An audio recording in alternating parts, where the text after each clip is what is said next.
wabarakatuh.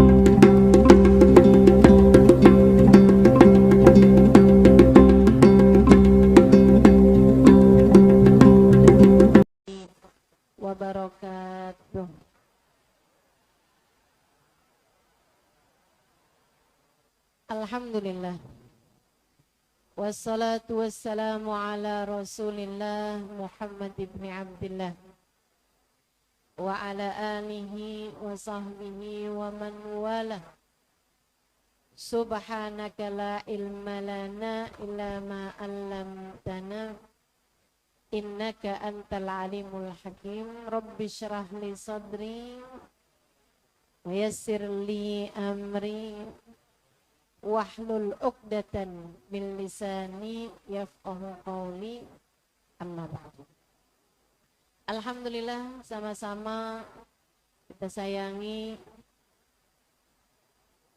Ukhti Nancy beserta seluruh keluarganya. Kita doakan semoga selalu berada dalam rahmat ridha Allah Subhanahu wa taala. Dipanjangkan umurnya, sehatkan badannya, dimudahkan urusannya, dikabulkan hajatnya, dibahagiakan hatinya, dimuliakan hidup dunia akhiratnya. Segenap panitia, Ibu DKM, Ibu Lila, dan juga semua yang telah mensupport acara ini, kita doakan semoga Allah Subhanahu wa taala senantiasa melimpahkan rahmat ridhonya pada mereka semuanya insyaallah. Juga semua jamaah yang hadir, baik ibu-ibu, kakak-kakak, adik-adik, anak-anak, nenek-nenek, janda-janda, jomblo-jomblo. Semoga semuanya dirahmati, dicintai Allah Subhanahu wa taala. Dibahagiakan hatinya, dirahmati Tuhannya, disyafaati nabinya, diberkahi hidup dunia akhiratnya. Saudaraku sekalian yang saya muliakan, pagi hari ini kita membahas dalam rangka Isra Mi'rajnya baginda kita Nabi besar Muhammad sallallahu alaihi wasallam mengenai bahagia dalam dekap rahmatnya Allah. Bu, Nabi Muhammad itu terutus kepada kita sekalian li sa'adatid darain, untuk kebahagiaan hidup kita dunia akhirat. Jadi kalau kamu merasa kok hidup saya nggak bahagia ya, berarti apa yang dituju oleh Nabi Muhammad kepadamu belum terlaksana. Visi misi Nabi berarti belum terlaksana dalam dirimu. Kenapa belum terlaksana? Ya karena kamu belum dekat sama baginda Nabi besar Muhammad. Dan Nabi itu tujuannya diutus li sa'adatid darain, untuk kebahagiaanmu. Dan kamu hidupnya bahagia. Enggak hanya di akhirat, tapi juga dimulai dari setelahkah kamu tahu bahwasanya para sahabat Nabi Muhammad enggak ada yang matinya bunuh diri. Sahabat Nabi itu enggak ada, Bu, yang matinya bunuh diri. Enggak ada. Sahabat Nabi Muhammad itu enggak ada yang kena penyakit-penyakit mental seperti yang orang-orang sekarang gembar-gemborkan. Enggak ada. Enggak ada. Apa tuh namanya? Anxiety. Apalagi itu? Skizofrenia. Bipolar. Apa? Ya. Apa tuh? Patah hati.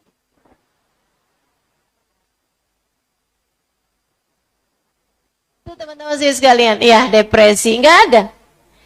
Tidak ada Nabi Muhammad yang depresi. Nggak ada. Sehingga sekalian yang saya muliakan, termasuk juga para ulama, Bu, Muhammad sampai ke para ulama, orang-orang soleh, para wali-walinya Allah. Nggak ada, ibu-ibu sekalian. Di zaman dulu, zaman sahabat, sekarang nih nggak ada satupun. Di antara para sahabat, di antara para ulama, di antara para wali, yang kena penyakit-penyakit mental seperti yang orang-orang sekarang rasakan. Dari depresi, anxiety, apalagi itu. Sampai apalagi mati, bunuh diri gitu. Nggak ada. Kenapa gitu? Karena mereka merengkuh apa yang dibawa sama Nabi Muhammad. Mereka ambil apa yang dibawa sama Nabi Muhammad untuk menjadikan mereka hidup dalam keadaan bahagia di dunia dan kelak bahagia di akhirat nanti. Jadi siapapun di antaramu yang ingin hidup bahagia, Allah udah kasih jalannya. Ikut di belakang Nabi besar Muhammad. Maka sebagai muslimah, berbahagialah. Sebagai umat Nabi Muhammad, berbahagialah. Sebagai umat Nabi Muhammad, jangan sedih. Sebagai hamba Allah, jangan sedih. Berbahagia. Sebab itulah tujuan Allah Subhanahu wa ta'ala menciptakan kita di dunia sebelum kita dibangkitkan di akhirat nanti untuk membahagiakan kita. Sehingga sekalian, gimana ya Ustazah, kan hati ini emang sedih gitu. Emang depresi, Ustazah nggak ngalamin sih. Nggak ngerasain nih Ustazah nih. Makanya ngomong mah enak, Ustazah ngomong mah enak. Masya Allah. Sehingga sekalian yang saya muliakan, yuk kita lihat yuk. Bagaimana cara Nabi mengajari kita hidup bahagia. Kalau yang kamu maksudkan misalnya, ya saya gimana nggak depresi, saya nggak punya duit, saya miskin. Teman-teman sekalian, yuk kita lihat. Nabi tuh ngajarin kita hidup bahagia dengan apa sih gitu. Teman-teman sekalian yang saya muliakan, yang pertama, Nabi ngajarin kita hidup bahagia dengan iman. Teman-teman, Nabi tuh ngajarin kita hidup bahagia seperti yang tadi saya ulang-ulang. Itu dengan beberapa hal, gitu ya. Yang pertama nih adalah dengan iman. Sehingga sekalian yang saya muliakan, orang beriman nggak akan depresi. Nggak akan depresi. Ustazah banyak kok orang beriman depresi. Ya itu. Berarti ada masalah sama imannya. Iman itu meyakini bahwa tidak ada sesuatu terjadi kecuali dengan izin Allah. Iman itu meyakini bahwasanya pengendali segala urusan adalah Allah. Iman itu meyakini bahwa pemberi rezeki hanya satu, namanya iman. Itu meyakini bahwa di saat kamu duduk di tempat ini, di saat kamu mendengarkan kajian saya ini, tidak ada penentunya kecuali Allah. Kamu bukan hadir, kamu dihadirkan. Kamu bukan mendengar, tapi diperdengarkan. Itu iman. Pengendali segalanya hanyalah Allah. Ada berapa banyak orang yang berniat hadir pada hari ini, akan tetapi tangan takdir tidak menentukan hal itu, sehingga ia tidak hadir pagi hari ini. Ada juga orang-orang yang niatnya nggak hadir tadi malam, apalagi pas lihat hujan, nggak datang dah gua. Kemarin udah hadir di majelisnya ustazah, cuman sampai jalan doang, kebasahan. Naik motor kehujanan, ya ampun. Besok nggak ada, makasih.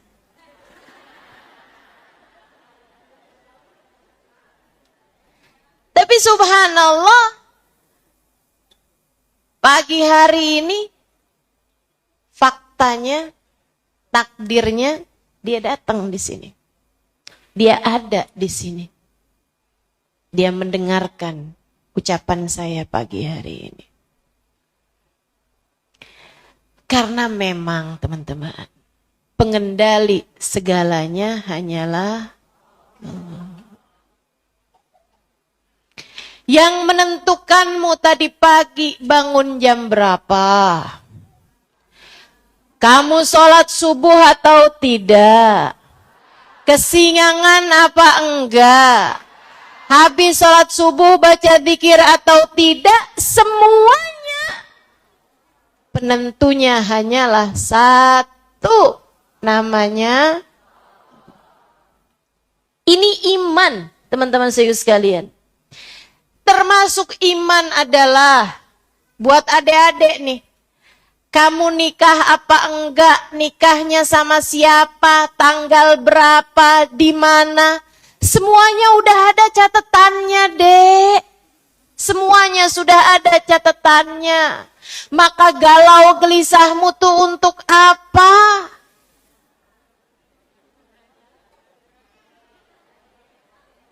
Sehingga sekalian yang saya muliakan, ini sebabnya yang saya bilang, orang beriman gak akan depresi. Orang beriman gak akan sedih hati berlarut-larut. Orang beriman tahu bahwa apapun yang ditetapkan Allah SWT adalah yang terbaik. Orang beriman ditinggalin siapapun, hatinya akan tetap kuat. Hatinya akan tetap berada dalam keimanan. Umi saya meninggal dunia 3 bulan lalu. Saya kehilangan umi saya. Tapi saya tahu bahwa apapun yang Allah tetapkan adalah yang terbaik. Saya sedih. Tapi saya tidak berlarut dalam kesedihan. Saya sedih sekaligus berbahagia. Kenapa? Karena saya selalu berkata dalam hati saya sayang umi saya, tapi Allah lebih sayang lagi padanya.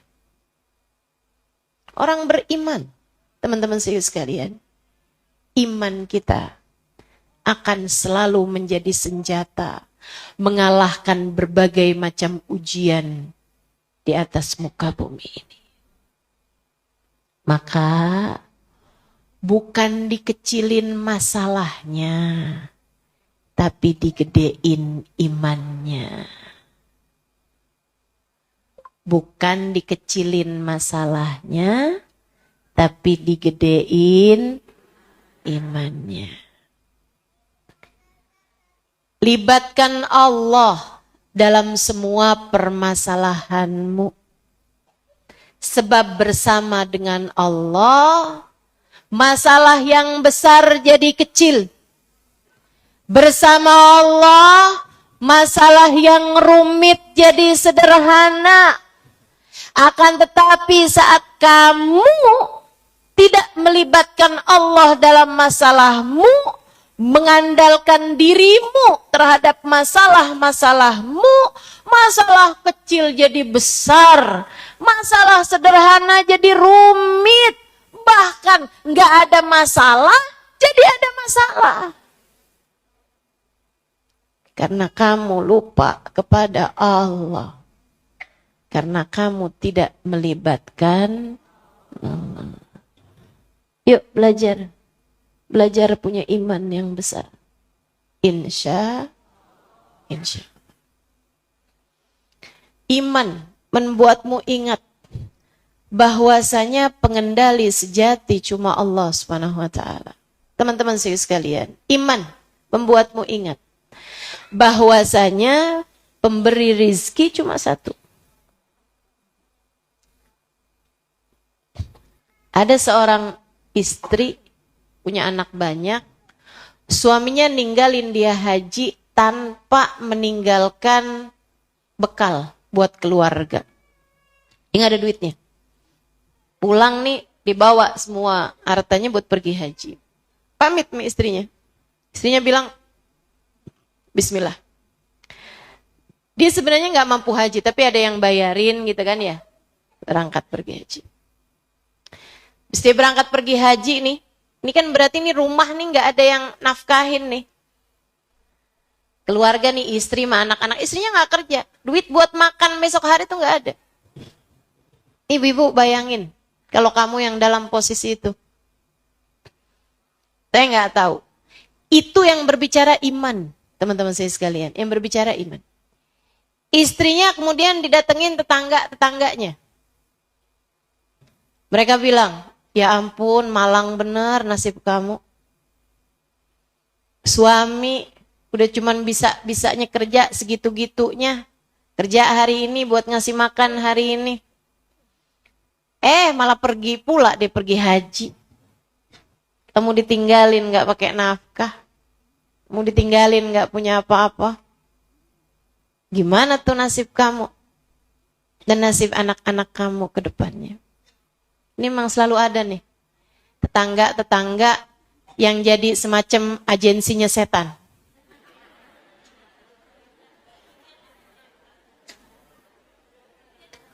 Perwakilan-perwakilan setan di atas muka bumi. Kamu jangan jadi yang kayak begitu. Ya, kamu jangan jadi kayak gitu. Teman-teman saya sekalian, nekokin orang lahirin. Terus bilang, kamu kan udah lama ya gak punya anak. Pas kamu punya anak ini suami kamu ngasih hadiah apaan? Bu, kamu pulang suami istri berantem? Apalagi pakai omongan. Saya tuh biar kata anak banyak, tiap kali habis ngelahirin. Yang tahun pertama saya dikasih mobil.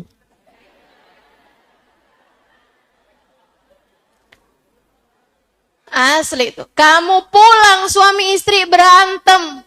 Kenapa gitu? Ya kamu jadi agennya setan. Kamu jadi perwakilannya setan di atas muka bumi ini. Jangan begitu, Bu. Bu. Bikin setan tuh kesulitan bekerja karena kamu. Bukan malah kamu jadi memudahkan pekerjaan setan. Pas kamu keluar dari rumah itu tuh, setan tos tuh sama kamu. Thank you, bro. Makasih, Jeng. Masya Allah, Masya Allah. Allah tuh kasih pesan watawasau bil haq, watawasau. Salinglah nyabar-nyabarin orang. Salinglah menebarkan kebaikan. Gitu. Bukannya malah saling bikin orang beranteman. Teman-teman sih sekalian, akhirnya nih tetangga itu ngomong kayak begitu. yang diomongin orang beriman. Jadi suami kamu pergi haji nggak ninggalin apa-apa nih sama kamu nih. Iya, kata si istri nih. Tapi beriman. Waduh, gimana dong nasib kamu? Nggak masalah. Kok bisa nggak masalah? Nah kan yang pergi tukang makan rejeki. Yang ngasih rejeki makan nggak pernah pergi. Lupa kamu mau pelajaran Ustazah Halimah kemarin?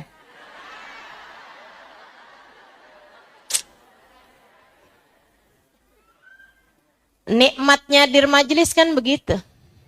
Makanya banyak tuh ibu-ibu ustazah kalau habis ngaji aja. Bener saya ustazah.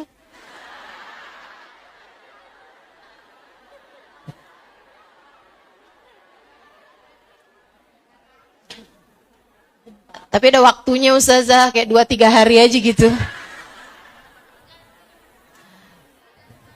Maka itu sebabnya ustazah kalau pergi dari Jakarta jangan kelamaan dah. Masya Allah. Teman-teman sekalian yang saya muliakan, dia bilang, "Dhahaba akilur rizq wa baqir razzaq." Bukankah yang pergi cuma tukang makan rezeki? Bukankah sang pemberi rezekinya tidak akan pernah pergi? Untuk apa saya bersedih hati? Cakep. Mudah-mudahan nih, semua yang hadir di tempat ini jadi perempuan-perempuan seperti itu. Kuat hati dengan keimanan. Teman-teman, saya kasih tahu. Kekuatanmu tuh, letak bahagiamu tuh, bukan ada pada uang. Ada berapa banyak orang-orang yang hidup di atas muka bumi ini. Duitnya banyak, tapi hidupnya nggak bahagia. Banyak saya ketemu. Banyak. Yang harga tasnya 250 juta, tapi jadi penipu. Netizen julid bawaan begitu tuh. Ngelihat orang kaya, mikirnya udah penipu pasti. Masya Allah, enggak semuanya begitu, Bu. Maksud saya itu, orang-orang yang duitnya banyak, tapi hatinya enggak bahagia.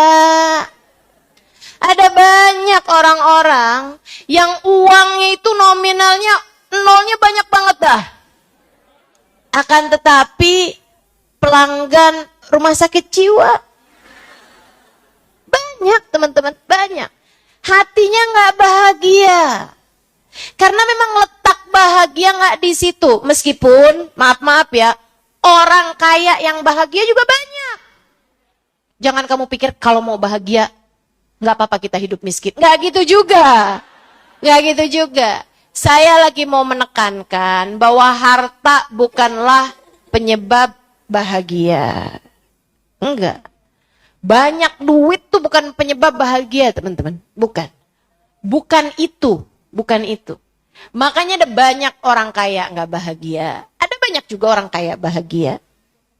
Ada banyak orang miskin nggak bahagia. Ada banyak orang miskin bahagia. Karena letak bahagia bukan di sana. Letak bahagia juga bukan pada kecantikan, teman-teman sekalian.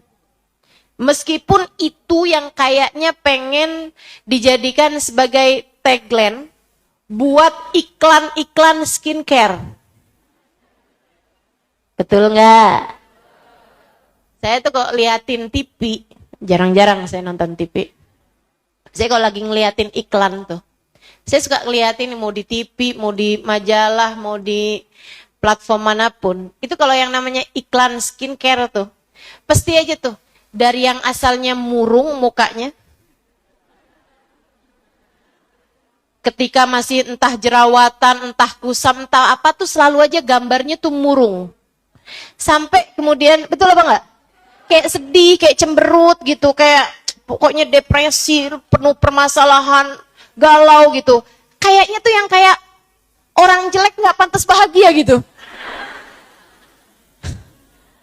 Sampai tuh ntar bergerak sampai akhirnya mukanya tuh jadi mulus, jadi cantik dan jadi senyum.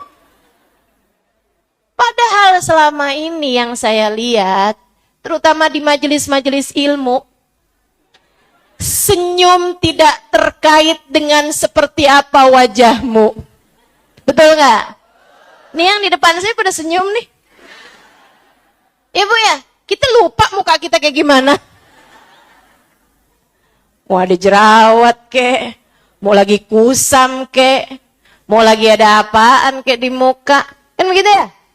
Kita nggak peduli, ibu saudara sekalian. Kita bahagia bukan dengan kecantikan.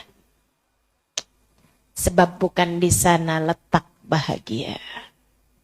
Enggak. Letak bahagia bukan pada kecantikan, teman-teman. Ada berapa banyak perempuan-perempuan cantik tapi tidak bahagia. Banyak. Semoga kamu tidak termasuk di antaranya. Kok amin ngerasa cantik ya?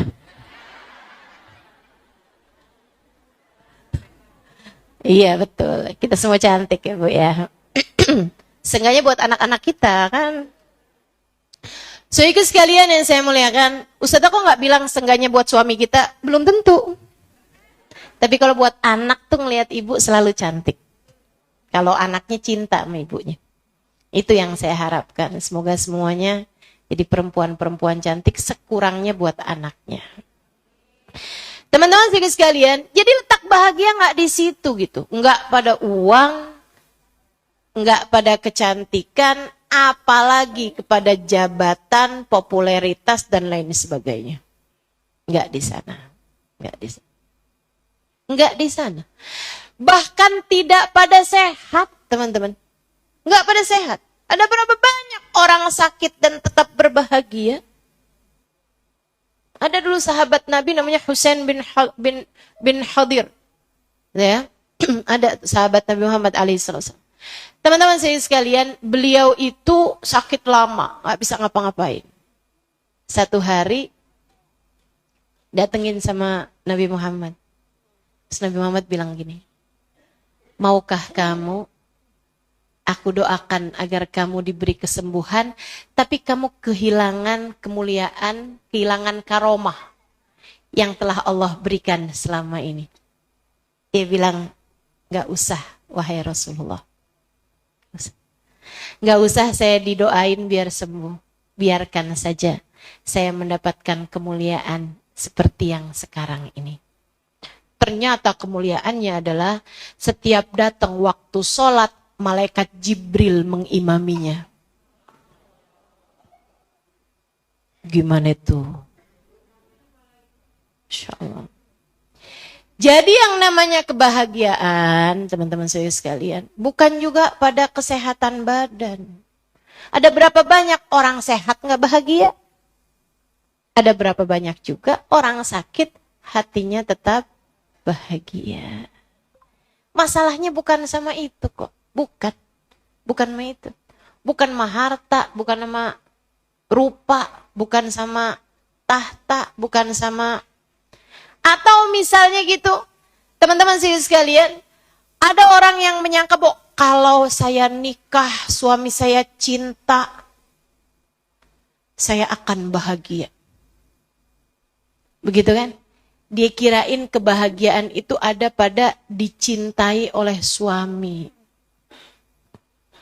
Nggak gitu kok teman-teman, nggak gitu. Nggak gitu.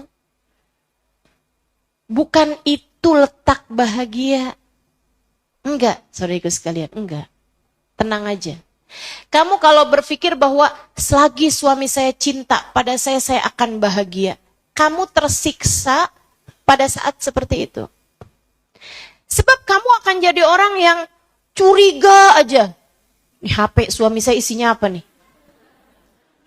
Jangan-jangan kalau suami saya lagi keluar rumah, dia ngapa-ngapain nih sama perempuan. Dalam keadaan seperti itu, apakah kamu bahagia? Enggak bahagia, teman-teman, enggak bahagia. Di saat suami lagi ngangkat telepon terus jauhin kamu langsung.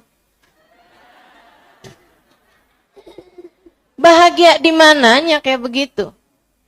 Enggak ada bahagia-bahagianya.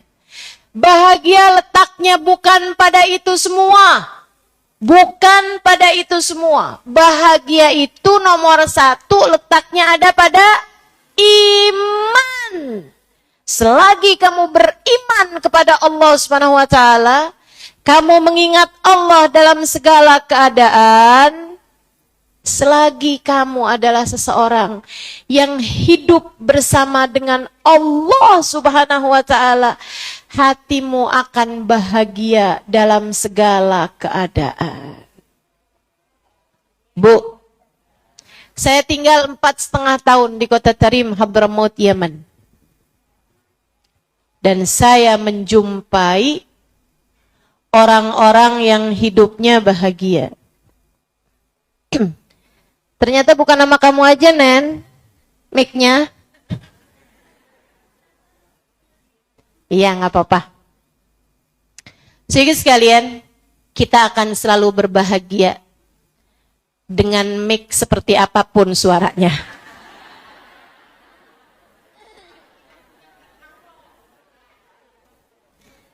Sebab pengendali mikrofon sesungguhnya adalah Allah Subhanahu wa ta'ala. Jadi panitia nggak usah segitu merasa bersalahnya ya. Tenang. Tenang.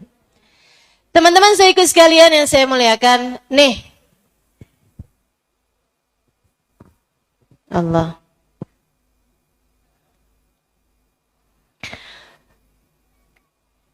Sayyidah Robial Adawiyah. Oh enggak, saya mau cerita di Tarim tadi ya. Jadi sekalian, saya tinggal 4,5 tahun di kota Tarim. Saya banyak menjumpai orang-orang miskin. Karena memang malah mayoritas saya rasa orang di kota Tarim itu miskin. Saya banyak menjumpai orang-orang yang nggak cantik di kota Tarim. Jadi sekalian yang saya muliakan, akan tetapi secara mayoritas saya mendapati mereka adalah orang-orang yang hidupnya bahagia. Bahagia hidupnya. Masya Allah. Saya hampir selalu saja mendapati perempuan-perempuan tersenyum lebar di sana. Dengan atau tanpa kemewahan yang bersama dengan mereka.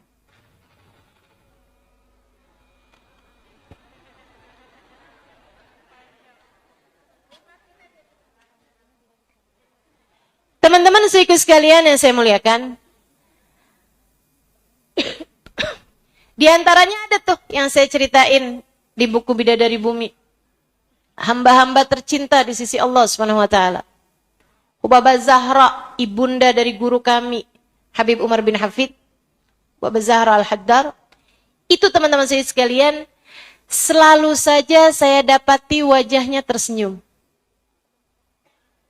Wah, mungkin hidupnya senang terus ya. Siapa bilang? Suaminya diculik di saat guru kami Habib Umar bin Hafid berusia 10 tahun. Suaminya diculik. Sampai sekarang nih teman-teman, suaminya makomnya nggak pernah diketahui. Kuburnya di mana nggak pernah tahu. Diculik di zaman Suyu'i. Zaman kalau kita PKI ya. Jadi ada PKI nyerang Suyu'i di sana. Menyerang Yaman, membunuh-bunuhi para ulama-ulama, diantaranya adalah ayahanda guru kami, Sayyidina Habib Umar bin Hafid, ayahnya Habib Muhammad bin Salim bin Hafid, diculik-culik. Itu istrinya, teman-teman saya sekalian, istrinya, yang menghadapi masa berat seperti itu, kalau kamu berjumpa dengannya, kamu gak akan mendapati wajah sedihnya. Selalu aja tersenyum dengan lebar.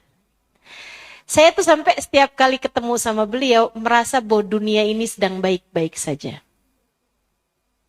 Ada orang-orang yang kebahagiaan hatinya itu nular kepada semua yang memandang wajahnya, ngerasa bahwa dunia semua sedang baik-baik saja. Semoga kita menjadi salah satunya. Amin ya rabbal alamin.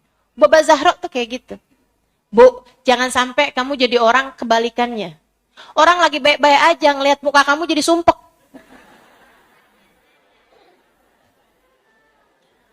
Orang lagi seneng-seneng ngeliatin muka kamu tuh jadi empet gitu kan. Lah yang setiap ketemu minta utangan. gue lagi susah nih. Lo ada gak? 2 juta deh, 2 juta. Lah ya kan orang lagi hatinya seneng juga jadi gak seneng ya. Masya Allah. Teman-teman siku sekalian yang saya muliakan, ini Bapak Zahra gitu. Tiap ngelihat beliau, Masya Allah, senyum lebar banget senyumnya. Kayak yang, kayak halik, alhamdulillah bkhair, alhamdulillah bkhair. Kayak halik Halimah bkhair. Masya Allah. Bkhair Baba, alhamdulillah. Kita pilih Rabbuna Karim, Rabbuna Karim. Gitu. Tuhan kita kan maha baik ya nak, alhamdulillah, alhamdulillah. Itu andai saya nggak tahu sejarah hidupnya, saya akan menganggap bahwa orang ini adalah orang yang hidupnya selalu berisi kemudahan, hidupnya selalu berisi dengan dimanjakan sama Allah, kemewahan, keindahan gitu. Padahal hidupnya berisi dengan musibah-musibah yang berat-berat, teman-teman sekalian. Hamba Allah, iman membuat mereka mampu mengalahkan berbagai macam kesulitan yang datang dalam kehidupan. Baba Zahra. Saya ada cerita juga tuh. Sebagian saya tuliskan, ada beberapa banyak di antaranya yang enggak saya tuliskan. Jadi sekalian saya muliakan, ada Hubabah Nur bin Ta'alwi. Itu sampai dengan beliau wafat ya, saya nggak pernah tahu raut mukanya kalau nggak senyum. Saya nggak tahu gitu, dia tuh mukanya kalau lagi nggak senyum tuh kayak gimana gitu. Karena ya Allah senyum lebar banget gitu. Di majelis di mana senyum aja gitu. Sholat senyum, Masya Allah, Masya Allah. Bukan karena nggak ngerti, justru karena ngerti. Justru karena faham. Saudaraku sekalian yang saya muliakan. Tahukah kamu bahwa manusia paling banyak senyumnya adalah bagindamu Nabi besar Muhammad? Karena memang orang yang paling bahagia hidupnya adalah orang yang paling tinggi keimanannya kepada Allah. Mereka bahagia dengan keimanan mereka. Mereka bahagia dengan hidup bersama Allah Subhanahu wa ta'ala. Berarti teman-teman, Hubabah Nur binti Alwi ini, kalau teman-teman lihat ya, itu beliau badannya tuh bungkuk. Beliau hidup seorang diri sebatang kara. Beliau badannya bungkuk dan beliau itu kemana-mana sendirian. Itu beliau itu ngurusin rumahnya sendiri gitu, dan rumahnya itu di atas. Jadi beliau tuh kalau naik itu beliau naik ke atas tangga gitu tuh, kabarnya itu dengan merangkak gitu. Dan itu subhanallah, senyuman tak pernah hilang dari wajah beliau. Bahkan kalau yang pernah baca buku Bidadari Bumi, perempuan tua pertama, ya maksudnya salah satu dari perempuan-perempuan tua pertama yang saya temui di kota Tarim, Hadramaut, namanya Hubabah Tiflah. Itu teman-teman sekalian, beliau waktu saya temui usianya di atas 70-an tahun, tapi namanya Tiflah. Tiflah artinya bayi. Waktu saya tanya kepada yang nganterin saya ketemu sama beliau, Ustazah Zainab, gitu ya, waktu saya tanya, kenapa kok namanya Tiflah? Katanya Ustazah Zainab, bilang, li'annaha katiflah ya Halimah. Karena beliau itu orang tua tapi kayak bayi Halimah. Kayak gimana kayak bayi? Nggak pernah tahu menyakiti siapapun. Hati yang bahagia hanya akan selalu menebar kebahagiaan. Dan tidak pernah tahu caranya menyakiti siapapun. Kayak bayi, ada nggak yang tersinggung sama bayi? Gue gak demen nih sama bayi nih. Kenapa emang? Ngeliat gue gak senyum gitu, astagfirullah. Gak ada. Orang tuh kalau sama bayi semuanya seneng. Orang tuh yang asalnya gak senyum aja ngeliat bayi senyum. Betul apa gak? Itu teman-teman Hubabah Tiflah. Saya tuh udah waktu awal kali dibilangin dia adalah seorang perempuan tidak pernah menyakiti siapapun. Saya bayangin beliau tuh hidup dalam kemewahan, hidup dalam kesehatan, hidup dalam keadaan yang menyenangkan, sampai saya masuk ke dalam rumahnya. Itu Bidadari Bumi nomor 1 tuh. Bidadari Bumi pertama saya dan nomor 1 saya tulisin itu. Karena memang itu yang pertama kali saya dapatin, teman-teman. Saya datang dari Indonesia bulan Sya'ban, itu adalah lebaran pertama saya. Saya dibawa ketemu Baba Tiflah. Sama Ustaz Zainab tuh teman saya, dia bilang, "Ta'al, benazurah Baba Tiflah." Gitu. Saya nyampe ke rumahnya teman-teman saya sekalian, itu rumahnya miskin papa. Miskin papa lagi. Kayaknya nih miskin papa mama juga. Dari miskinnya. Asli miskin banget teman-teman.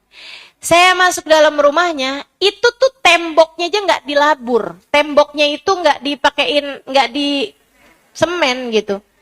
Dan di sana itu tembok itu teman-teman bikinnya dari tanah. Jadi kita tuh kalau masuk di rumahnya, jadi kayak ada di tengah kuburan gitu. Karena tanah semuanya nih. Lihat atas tanah, lihat bawah tanah, tanah gitu. Dan itu lantainya, itu cuman kayak ditaruhin ini yang ditaruhin kayak semen, lapisan semen sedikit gitu. Dan di ruangan situ tuh yang pastinya adalah ruang tamu, saya rasa di situ juga mereka tidur, di situ juga mereka makan. Gitu kan ya? Karena ada bantal-bantal yang ditumpuk di sudut ruangan yang udah nggak jelas warnanya lagi. Dari kelamaan dipakai gitu. Nggak ada apa-apa, nggak ada karpet, nggak ada apa-apa. Cuma ada karpet tipis gitu yang udah sebagiannya tipis di tempat-tempat yang biasa mereka duduki gitu. Dan itu, saudara sekalian, begitu saya masuk ke dalam rumahnya bahkan dari luar tuh, semua yang ada di rumahnya tuh kayak yang ahlan wa sahlan marhaba. Dia kenal Musa Zainab kan, ya hayya Musa Zainab, ini siapa nih yang barengan Musa Zainab gitu kan. Bilang, oh ini Halimah dari Indonesia gitu kan. Oh Masya Allah, ya hayya bi Halimah, ya hayya bi Halimah. Saya dipelukin satu-satu sama mereka teman-teman. Padahal saya bukan siapa-siapanya. Emang bahagia, masalahnya bukan maharta, bukan marupa, bukan nama semua yang kamu kira sebagai sebab kebahagiaan. Bahagia letaknya di hati. Ia ada pada hati yang penuh dengan iman. Saya masuk ke dalam rumahnya, habis disambut seseneng itu sama mereka gitu. Habis saya masuk teman-teman saya sekalian, saya cari-cari aja mana dia nih Baba Tiflah gitu. Ternyata di sudut ruangan Ustaz Zainab bawa saya ke sana, perempuan tua dan buta. Tua dan buta. Kebayang gak sih? Segitunya bahagia. Sebahagia-bahagianya. Saya dibawa sama Ustaz Zainab tuh, ketemuin sama beliau itu, terus Ustaz Zainab salaman gitu kan, cium tangan, terus bilang, Zainab, Baba Zainab. Zainab Al-Khatib. Dia terus bilang, ya hayya bi Zainab, ya hayya bi Zainab, halik Zainab. Dengan senyum lebar, ya hayya bi Zainab, ahlan wa sahlan bi Zainab. Gitu. Habis itu Ustaz Zainab ya, minta saya untuk mendekat ketika udah selesai salamannya. Terus beliau bilang gitu, Baba, Halimah nih, Halimah Al-Aidarus dari Indonesia. Dia datang ke sini buat belajar Baba, buat nuntut ilmu nih. Doain biar dapat ilmu manfaat, biar nanti bisa disebarkan lagi ke negerinya. Doain Baba gitu. Ustaz Zainab minta saya ini Baba. Saya pun pegang tangannya Baba, yang kanan saya cium. Beliau kemudian tangan kanannya saya cium, tangan kirinya pegang-pegang muka saya. Kayak mau ngebayangin nih anak mukanya kayak gimana gitu kan. Habis itu diliatin. Saya waktu itu kurus ya. Sangat kurus ya.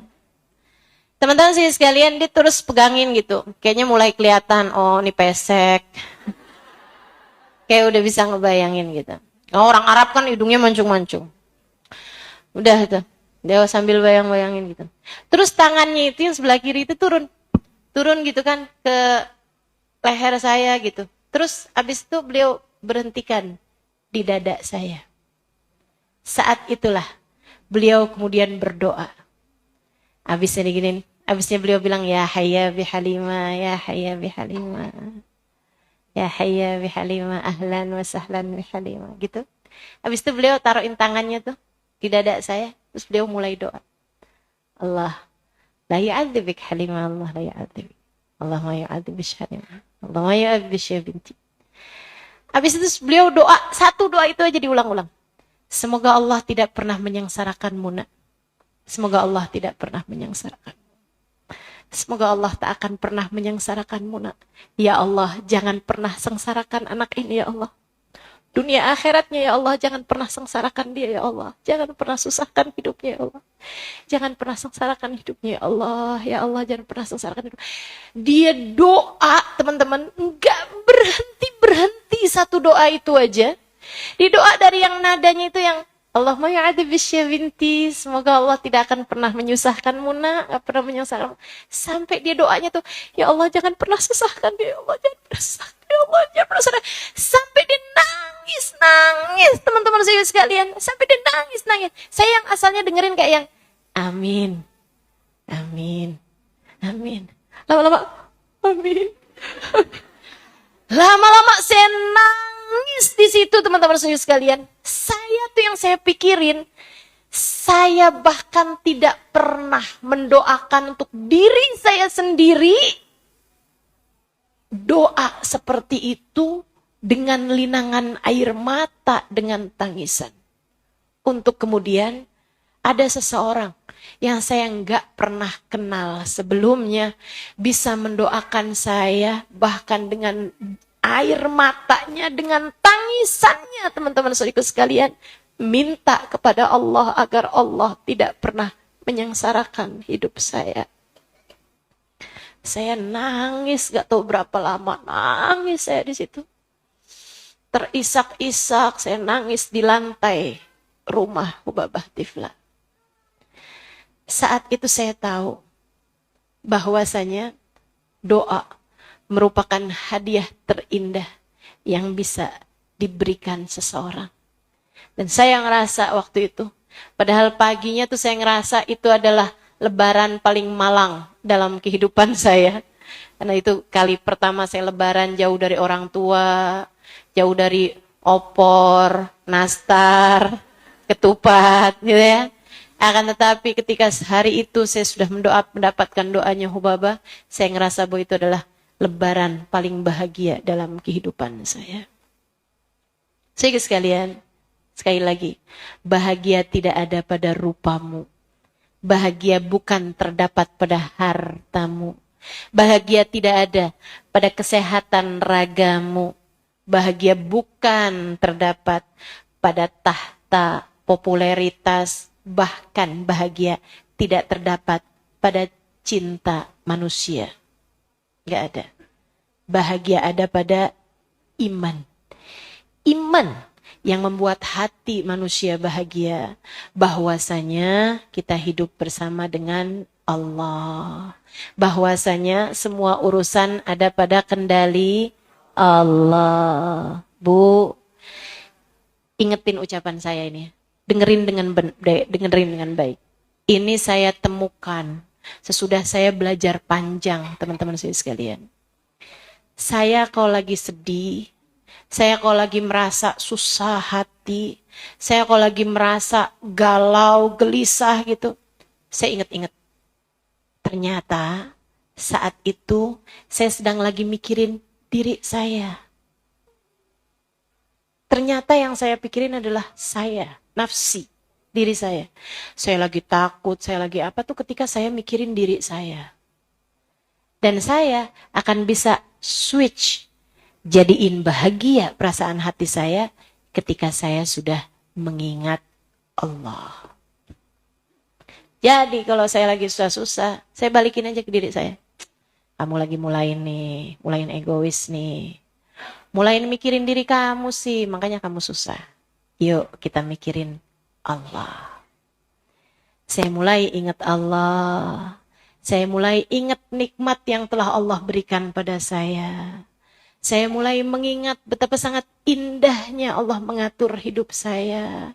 Betapa Allah tidak pernah meninggalkan saya. Betapa Allah telah begitu baik kepada saya. Betapa Allah. untuk kemudian saya mulai merasakan betapa sangat beruntung saya. Allah telah menjadikan saya hamba yang beriman. Bu, Dek, Nak, kesedihanmu selalu adalah tentang dirimu. Dan bahagiamu selalu adalah tentang Allah. Allah. Banyak-banyak ingat Allah. Selalulah berusaha mengingat Allah. Maka kamu akan merasakan kebahagiaan dalam hidup. Insya. Coba liatin aja ntar. Kalau kamu udah mulai nangis, susah gitu. Kamu mikirin apa? Suami nih Ustazah. Oh, kenapa suamimu? Dia kayaknya ada naksir perempuan lain dah Ustazah. Wah, itu kan. Oh, coba. Kamu takut? Iyalah. Takut apa? Takut saya ditinggalin. Nah, itu kan. Saya. Takut kenapa? Takut saya nanti hidupnya miskin. Nah, kan? Saya. Takut dia nanti nggak transfer saya lagi. Takut dia nggak giniin saya lagi. Takut dia ninggalin keluarga. Takut dia baliknya ke kamu. Diri saya. Susah pasti kamu hidupnya. Kamu balikin. Wahai diri, tenang. Emang selama ini Allah pernah nyusahin kamu sampai kamu gak bisa makan. Sampai kamu merasa segitu susahnya. Gak pernah kan? Gak pernah teman-teman. Allah tidak pernah mengecewakanmu. Tapi saya sering kecewa Ustazah. Kamu dikecewakan oleh harapanmu sendiri. Kamu dikecewakan oleh angan-anganmu sendiri. Allah tidak pernah mengecewakanmu, teman-teman. Kamu dikecewakan oleh harapanmu sendiri. Karena kamu berharap, karena kamu berangan-angan, karenanya kamu kecewa.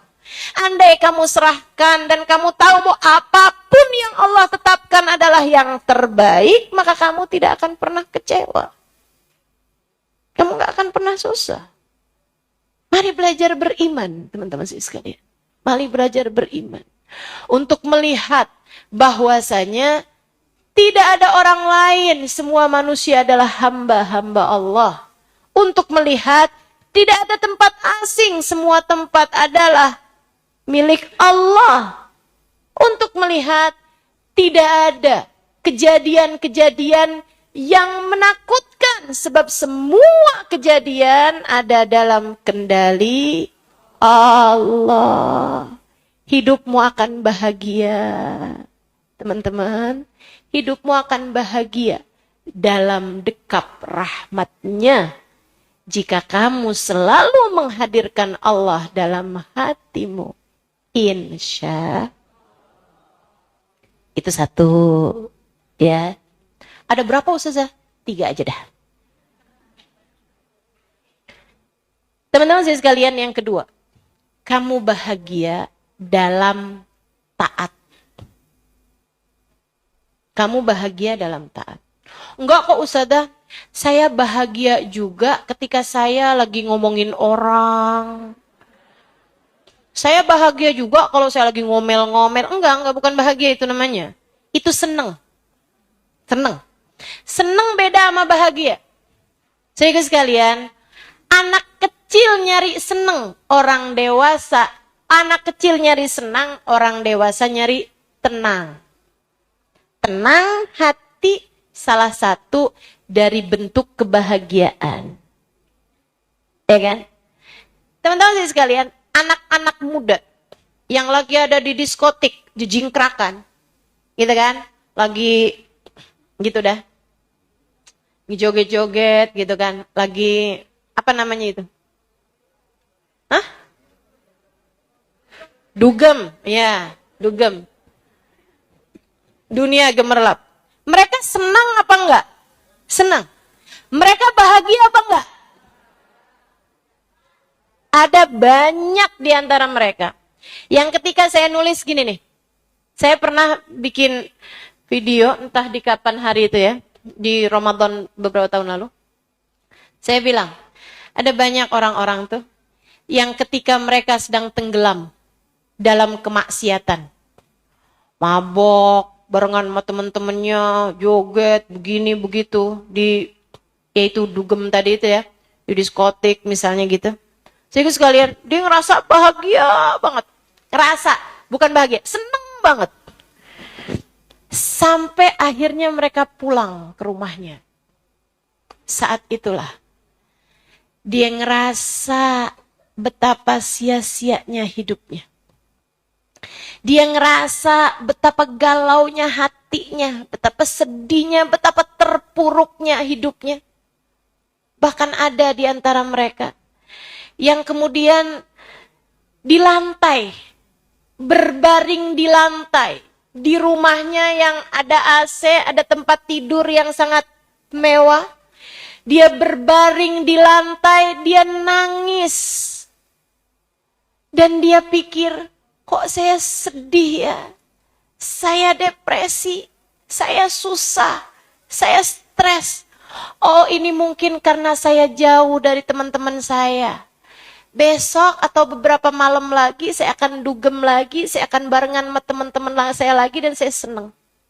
Saya sekarang sedih cuman karena saya sendiri. Saya sekarang galau, gelisah, depresi hanya karena saya sedang sendirian. Ntar saya barengan sama teman-teman saya lagi, saya akan ketawa terbahak-bahak lagi, saya akan seneng-seneng lagi, saya akan mabok lagi, saya akan ini lagi. Sekarang saya susah, saya akan tidur aja, saya akan coba tidur aja, nggak bisa tidur, minum pil tidur. Saudaraku sekalian yang saya muliakan, bahagia apanya yang kayak begitu? Dia pikir dia sedih karena dia sendirian. Bukan. Dia sedih karena ruang hati yang seharusnya berisi Allah tidak ada dalam dirinya. Saudaraku sekalian yang saya muliakan, yang semestinya hatimu keisi Allah itu nggak bisa digantikan dengan apapun. Itu adalah lobang besar dalam kehidupan seseorang yang baru bisa keisi kalau ada Allah dalam hatinya.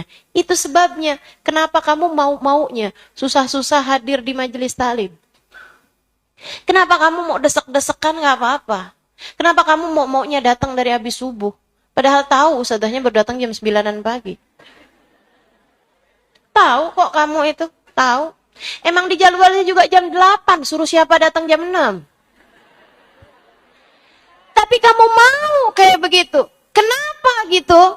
Teman-teman saya sekalian, kamu nggak sadar bahwa di saat kamu duduk mendengarkan saya seperti ini, lobang kosong dalam hatimu itu terisi perlahan-lahan.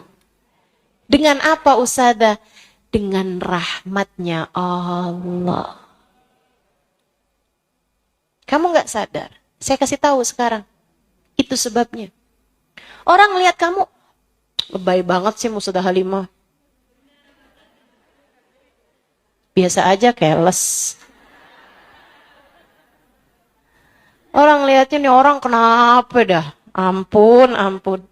Sampai saya diprotesin sama orang-orang. Ustazah, saya bikin majelisnya Ustazah Halimah, ada yang nanya, bisa nginep nggak di situ?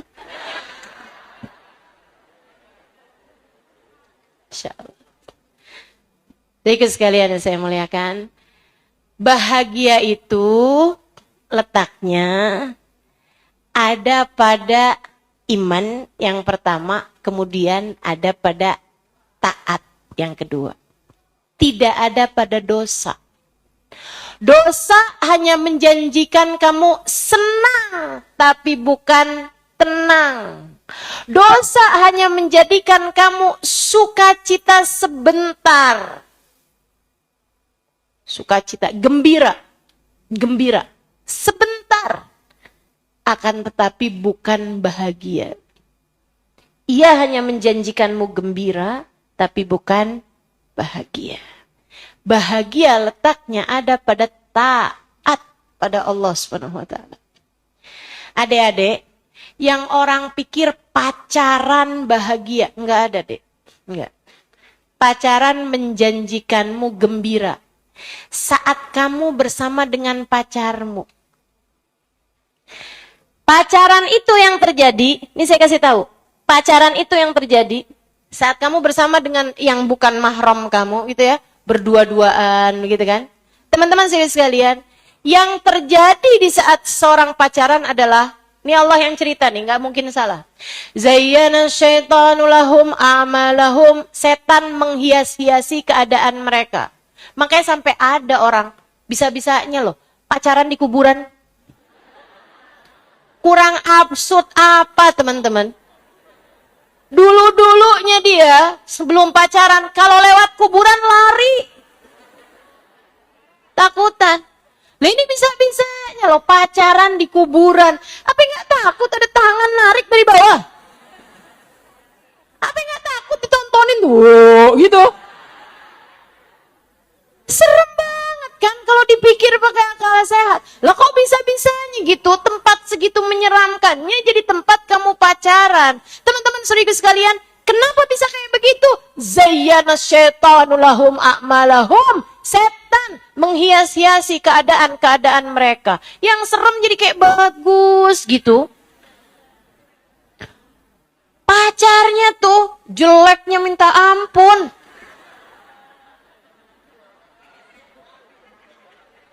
Bisa-bisanya dia bilang, nggak ada cowok lebih ganteng dari kamu.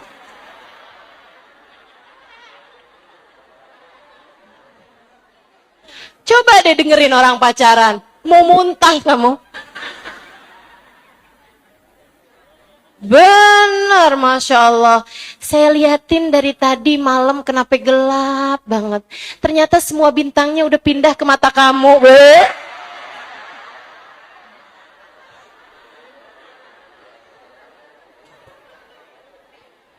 Ya Allah, ya Allah.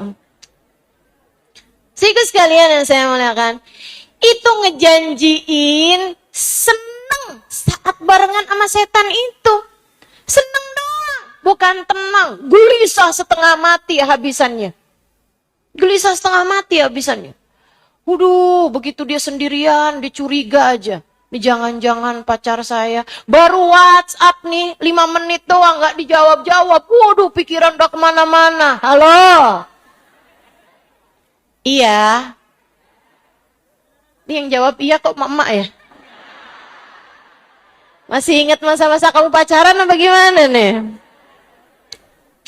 Ini yang saya suka bilangin nih namanya cinta monyet. Ntar berapa bulan cintanya hilang, tinggal monyetnya. Udah tuh, tar aja. Giliran pada kesel-keselan tuh ya, monyet lo, nah lo. Cintanya udah hilang nih, udah ganti monyet doang. Masya Allah, Masya Allah. Teman-teman saudaraku sekalian yang saya muliakan, ini dia nih. Jadi yang namanya dosa, itu nggak akan pernah menyisakan bahagia. Nggak ada, nggak ada, nggak ada, nggak ada. Bahkan justru sebaliknya. Musibah demi musibah yang datang dalam hidupmu. Hal-hal nggak enak yang datang dalam hidupmu disebabkan karena dosa itu. Ma asabatkum min musibah, kata Allah. A'udzubillahi minasyaitonirrajim. Ma asabatkum min musibah illa fabima kasabat aidikum. Tidaklah menimpa kepada kalian satu musibah, melainkan disebabkan karena perbuatan dosa-dosa kalian sendiri. Dosa sih kamu kerjain, makanya hidupnya susah. Maksudnya ada musibah-musibah datang dalam kehidupan kamu, tuh kamu disusahkan selama ini karena perbuatan-perbuatan dosa yang kamu lakukan. Yuk teman-teman sekalian, tinggalin dosa, disitulah letak bahagia. Kerjain taat, disitulah letak bahagia. Bangun di waktu malam, tahajud di waktu malam, hatimu akan lebih bahagia, percaya saya. Percaya saya. Teman-teman sekalian yang saya muliakan, banyakin baca sholawat, hatimu jadi tenang, percaya saya. Percaya saya. Ini disampaikan oleh seseorang yang walaupun kelihatannya umurnya nggak tua. Nih yang di depanmu ini. Tapi dia udah banyak makan asam garam kehidupan. Udah panjang belajarnya, Bu. Udah panjang belajarnya. Di saat yang lain-lain lagi pada main layangan. Enggak, ding. Saya itu sibuk ngadepin guru baca kitab. Jadi saya udah tahu, teman-teman. Saya tahu banyak hal. So, ikut sekalian yang saya muliakan, taatmu membawamu kepada kebahagiaan. Sampai sekarang pernah nggak ada yang nyesel berapa tahun tuh saya nggak kenal dugem. Dulu tuh saya tuh ya, tiap malam tahajud nyesel banget dah. Ada yang kayak begitu? Nggak ada. Nyesel dulu tuh. Saya baca Quran tiap hari, 1 juz gitu, nyesel. Kalau nyeselnya, kenapa nggak 2 juz, kenapa nggak 3 juz? Mungkin. Tapi kalau misalnya nyesel banget, kenapa tuh dulu tuh ya, saya nggak pacaran aja gitu. Kenapa saya sibuk baca Quran? Kenapa saya sibuk ngafalin Quran? Nggak pernah. Saya nggak pernah dengar. Karena memang itu bukan sesuatu hal yang pernah disesali sama seseorang. Teman-teman, nyesel itu karena nggak pinter jaga lisan. Karena bohong, karena ngomongin orang, karena marah-marah, karena kata-katamu menyakiti orang, itu nyesel. Tapi kalau karena solawatan, karena nih saya dakwah kayak gini, ini nggak pernah saya nyesel. Karena saya menyampaikan hadis Nabi, menyampaikan ayat Quran, saya nggak pernah nyesel, teman-teman. Nggak pernah nyesel. Maka saudaraku sekalian yang saya muliakan, yakinlah bahwa taat berbuah bahagia di dunia sebelum kelak taatmu berbuah bahagia di akhirat nanti. Termasuk sama Allah disuruh kamu sama suamimu yang benar, yang hormat, bicara yang bagus, jangan sakitin hatinya. Kan begitu? Itu gak akan pernah kamu sesali, teman-teman. Yang kamu sesali justru malah, iya ya kenapa ngomong gitu sama suami, ya ampun, nyesel dah saya. Ya kan gitu. Makanya saudaraku sekalian, biar gak banyak penyesalanmu, setiap kamu ngerasa bikin salah sama suami, minta maaf. Maafin ya tadi, maafin ya kayaknya kata-kata saya gak enak tuh gitu. Dan itu kata-kata yang ingetin tuh ya, ngomong minta maaf tuh mesti kayak gitu. Jangan yang maaf ya. Maaf ya. Saya tuh tadi kayaknya emang ngomongin sesuatu yang gak enak gitu. Tapi jangan lupa, kamu juga sering ngomong kayak gitu.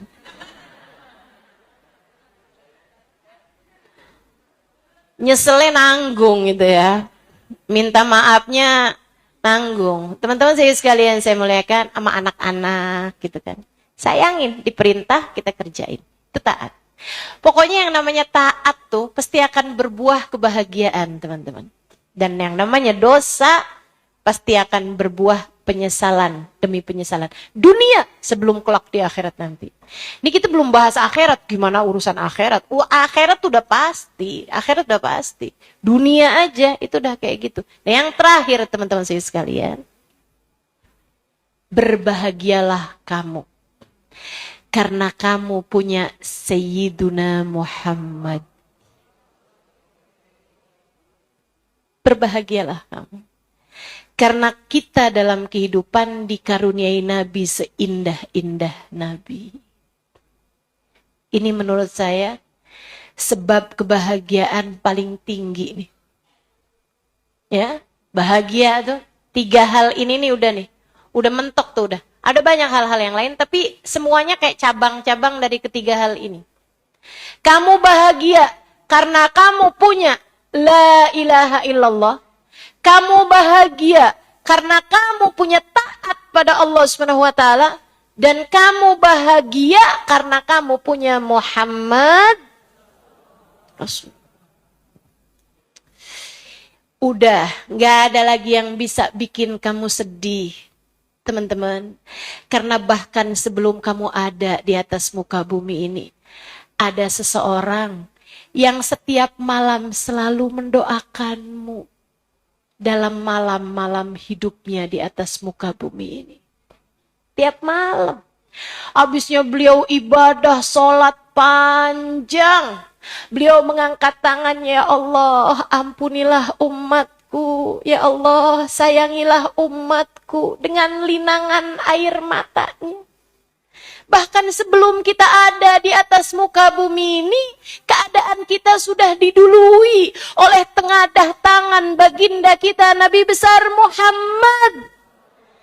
Memintakan kepada Allah agar kamu selalu disayangi olehnya, agar kamu selalu diampuni olehnya, agar kamu selalu dirahmati olehnya. Maka berbahagialah dengan Nabi Muhammad. Saudara sekalian, saya lama belajar sejarah hidup Nabi Muhammad.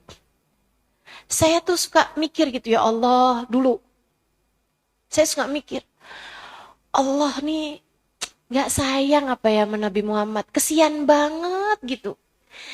Dari lahir gak pernah kenal bapak. Habis itu umur 6 tahun baru balik sama ibunya. Ibunya udah diambil barengan sama kakeknya. Kakeknya juga meninggal gitu. Ya Allah, kesian banget sih Nabi Muhammad. Habis itu tinggal bersama dengan Abu Thalib dalam keadaan miskin yang sampai harus berbagi makanan sama saudara-saudaranya. Belum tentu bisa makan. Kesian banget sih Nabi Muhammad. Apa enggak dikasih yang enak-enak aja gitu sama Allah gitu? Kok dikasih kehidupan beliau begitu kelihatan kayak menderita gitu secara fisik, teman-teman. Meskipun tentu saja bahagia letaknya tidak pada fisik. Bahagia letaknya di hati. Allah bahagiakan Nabi kita Muhammad SAW sebahagia-bahagianya. Sampai-sampai beliau menjadi seorang yang senyumnya paling panjang. Senyumnya paling lebar. Senyumnya paling indah. Sallallahu alaihi wa ala alihi wa sahbihi wasallam. Teman-teman saya sekalian, saya suka mikir gitu, kenapa Allah jadikan kehidupan beliau itu kelihatannya kayak kehidupan dunianya gitu susah, menderita gitu. Sampai kemudian saya tahu jawabannya. Nabimu dijadikan seperti itu untukmu, untuk saya, untuk kita umatnya. Agar di saat kamu sedang dalam keadaan sesusah apapun, semiskin apapun, kehilangan orang-orang yang kamu cintai, kamu tidak pernah merasa sendirian. Ada Nabi Muhammad yang pernah merasakannya sebelummu. Allah tuh bikin Nabi Muhammad ngerasain berbagai macam derita di saat kehidupan beliau. Biar kamu kalau lagi susah-susah, kamu bisa bilang, ya Rasulullah, bukankah engkau pernah merasakan bahkan yang lebih daripada ini? Bantulah aku, syafaati aku, bimbing aku, pandu aku, kasih tahu padaku seperti apa seharusnya aku menjalaninya. Dan gampang, kita enak. Tinggal cari aja hadisnya Nabi, tinggal pelajari aja kehidupannya Nabi. Semua jenis kesusahan kita, semua jenis derita kita udah dikasih solusinya. Cara tetap bahagia di saat sakit, cara tetap bahagia di saat kehilangan orang tercinta, sudah dikasih ajarannya dari baginda kita Nabi besar Muhammad. Alhamdulillah. Maka buat adik-adik yang kamu merasa orang tuamu tidak begitu sayang padamu, deketilah Nabimu Muhammad. Nabi Muhammad juga tidak merasakan kasih sayang orang tuanya, karena orang tuanya telah meninggal dunia. Bahkan di masa beliau sangat belia. Dek, kemudian katakan padanya, sesudah kamu bersolawat bersalam padanya, ya Rasulullah, Mama, Papa, sepertinya tidak terlalu menyayangi saya. Tapi tak mengapa, bukankah engkau, wahai Rasul, kabarnya menyayangi saya. Sayangilah saya Rasulullah. Dan jangan pernah biarkan saya sendirian menjalani semua ini. Hadirkan Nabi Muhammad dalam hatimu deh. Para istri, jika kamu merasa suamimu sepertinya nggak terlalu peduli padamu, saya sampaikan nabimu peduli padamu. Nabimu peduli padamu. Deketilah Nabi Muhammad sallallahu alaihi wasallam. Deketilah Nabimu Muhammad. Banyaklah bersolawat. Banyaklah cari tahu tentangnya. Pelajarilah sejarah hidupnya. Kemudian sampaikan padanya, ya Rasulullah, kabarnya engkau sangat sayang kepada umatmu yang perempuan. Kami umat perempuanmu, wahai Rasulullah. Sayangilah saya. Jangan pernah tinggalkan saya. Meski andai suami saya meninggalkan saya. Ya Rasulullah, syafaatilah saya. Teman-teman saudaraku sekalian, berbahagialah dengan Nabi Muhammad. Berbahagialah dengan Nabi. Nabi itu sampai segitu murahnya buat kita. Kita kalau mau menghadir, kalau kita mau hadir, mau ketemu, mau hati kita nih biar merasa dekat sama seseorang, mahal harganya. Apalagi orang mulia seperti itu. Nih ibu-ibu nih, pengen ketemu saya aja, pengen ngelihat saya, mesti yang datang dari pagi. Subuh malah. Sebelum subuh, astagfirullah. Saudaraku sekalian, nabimu dideketinnya lebih gampang lagi. Kamu baca sholawat, kamu ucap salam dengan hati khusyuk, dengan jiwa yang menghadirkan beliau. Kamu baca sejarah hidup Nabi Muhammad, baca kitab Maulid Nabi Muhammad alaihissalam. Kamu baca banyak-banyak salawat, salam kepada Nabi. Kamu ingat-ingat Nabi Muhammad, kamu sungguh-sungguh membaca. Nabi Muhammad berjanji seperti hadis yang tadi telah saya sampaikan. Tidaklah seseorang mengucap salam kepadaku, melainkan Allah kembalikan ruhku sehingga aku dapat menjawab salamnya. Kurang murah apa Nabi Muhammad padamu? Alhamdulillah. Alhamdulillah. Maka teman-teman saudariku sekalian, saat kamu merasa galau, saat kamu merasa gelisah, solusinya sholawatan. Cobain sholawatan. Cobain sholawatan. Wah, ini saya kayaknya agak sumpek nih. Kayaknya saya perlu jalan-jalan. Belum tentu. Jangan teman-teman. Bisa jadi jalan-jalan malah tambah sumpek. Atau pas jalan-jalannya kamu gak sumpek, pas pulang lebih sumpek. Betul? Lah jalan-jalannya kejauhan, duitnya pakai ngutang pula. Ya pulang-pulang sumpek lah. Healing ke Bali, healing ke Singapura, pulang-pulang ditagihin loh. Repot. Nggak gitu caranya. Gimana Ustazah? Kita punya andalan kita. Sholawat. Sholawat. Sholawat. Katanya Sayyid Muhammad bin Alwi bin Abbas Al-Maliki, tidak ada satu kesesahan pun di atas muka bumi tidak mampu diselesaikan dengan sholawat. Nggak ada. Nggak ada. Sholawat jawabannya. Kenapa gitu? Mendekati Nabi Muhammad. Kamu bersolawat, kamu sedang mendekati Nabi Muhammad. Makanya solawatannya jangan asal baca solawat. Iringi dengan cinta. Tambahkan dengan rindu. Hadirkan Nabi Muhammad dalam hatimu. Sementara lisanmu bersolawat padanya. Beres. Percaya saya. Tuh dah. Saya kasih 3 hal. Teman-teman saya sekalian, untuk membuat hidupmu bahagia. Mudah-mudahan semudah kamu mendengarkannya, Allah mudahkan padamu untuk dapat menjalankannya.